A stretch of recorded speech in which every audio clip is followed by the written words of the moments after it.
Hi sir, good day. I'm Angelica Pagkaliwangan of 4G1 BS Criminology. So, I am discuss the environmental laws. So, environmental crime is now a modern criminological concern which causes the development of new discipline known as green criminology. So, from the word green criminology, the new science of environmental crime investigation were intended to determine who the perpetrators of the environmental destruction. Um, the green criminology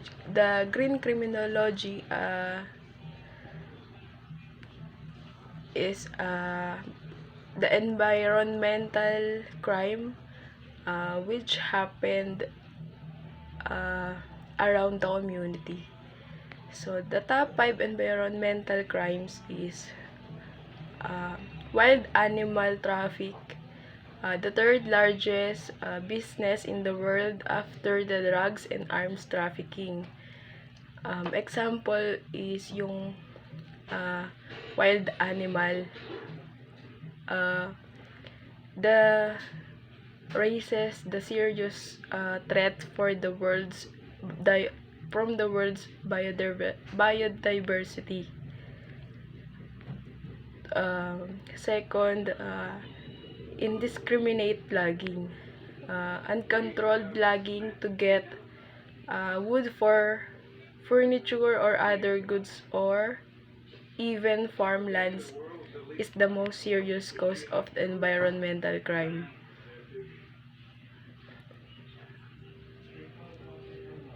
Example is yung mga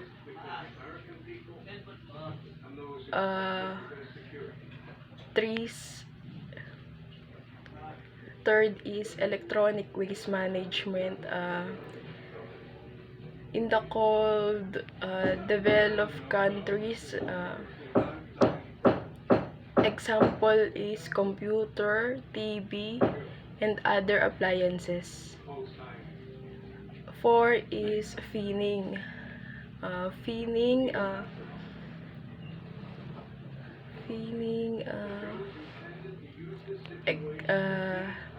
example is sharks.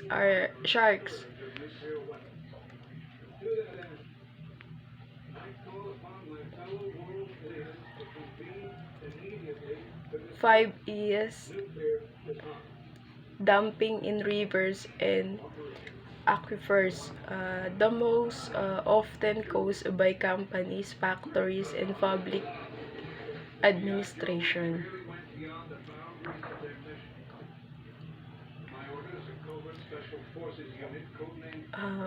Next is the other environmental issues. So, number one is deforestation. Deforestation is the clearing, destroying, or other removal of the trees through deliberate or natural or accidental means.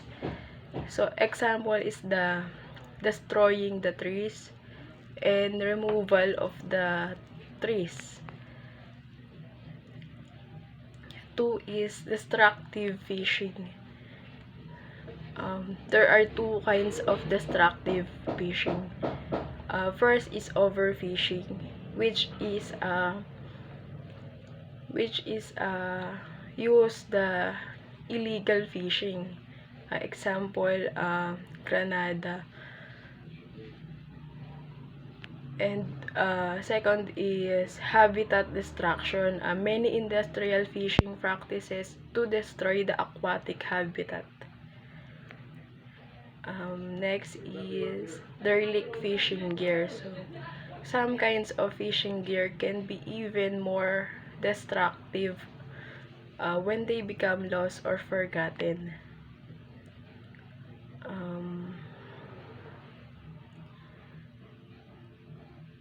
Example, or also known as ghost fishing. So, next is bycatch. While many fishing practices can be extremely harvest fish, um, and also often incidentally catch non-target species. Uh, Example is the non-target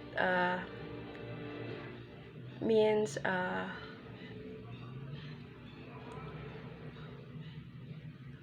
means defined by defined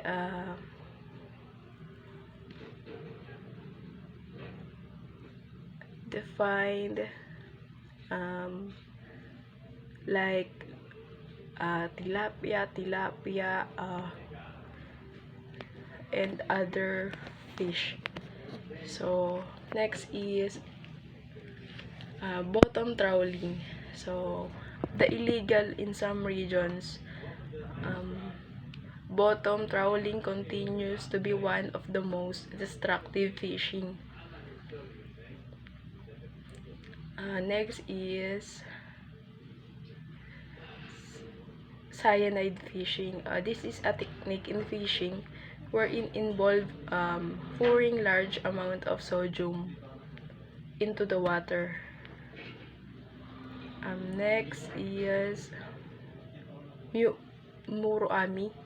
This practice uses a large net, several founding devices. Next is number 3, use of chemical in farming. So, too much inorganic fertilizer will have effects on plants. Too much of fertilizer will put on the plants cause a bad effect. So, the 5 major environmental laws in the Philippines. So, RA 8749, the Philippine Clear Air Act of 1999. It shall be the policy of the state to formulate a holistic national program of air pollution. Next is RA 9275, the Philippine Clean Water Act of 2004. So, the state shall be pursue a policy of economic growth in a manner consistent with the protection of the quality of our fresh and marine waters.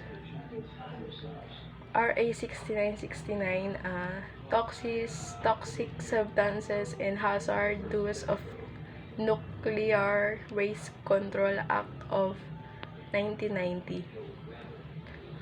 It is the policy of the state to regulate, restrict, or prohibit the importation, manufacture, processing, sale, distribution. RA 7942, the Philippine Mining of 1995.